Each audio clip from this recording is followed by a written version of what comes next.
আসসালামু আলাইকুম, this is Moin. আমি এই মুহূর্তে আলোচনা করছি যে আমরা অনেক সময় দেখা যায় ২ টি শব্দের উচ্চারণ প্রায় সেম কিন্তু অর্থও সেম কিন্তু ডিফারেন্সটাকে আমরা একটু জানার চেষ্টা করব। এই মুহূর্তে আমরা জানছি যে এক্স নাকি এক্স।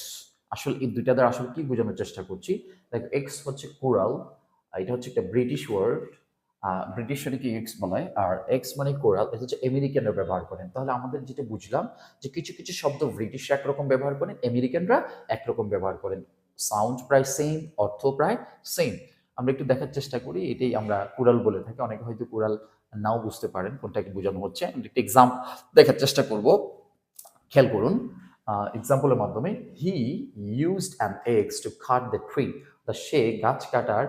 সে গাছ কাটার জন্য একটি কুড়াল ব্যবহার করলো বা করেছিল। আমরা নেক্সট এক্সাম্পল দেখি। The woodcutter sharpened his axe before work. কাঠুরে কাজের আগে তার কুড়াল ধার দিয়েছিল।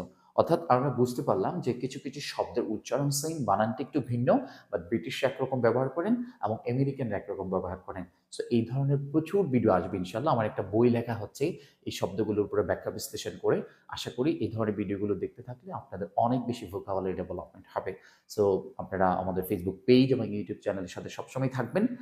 সবার জন্য অনেক অনেক শুভকামনা রইল। দেখা হবে অন্য কোনো একটা ভিডিওতে। সবাইকে মঈন একাডেমির ইউটিউব চ্যানেল এবং ফেসবুক পেজের পক্ষ থেকে অনেক অনেক শুভেচ্ছা জানাচ্ছি। আল্লাহ হাফিজ। আসসালাম।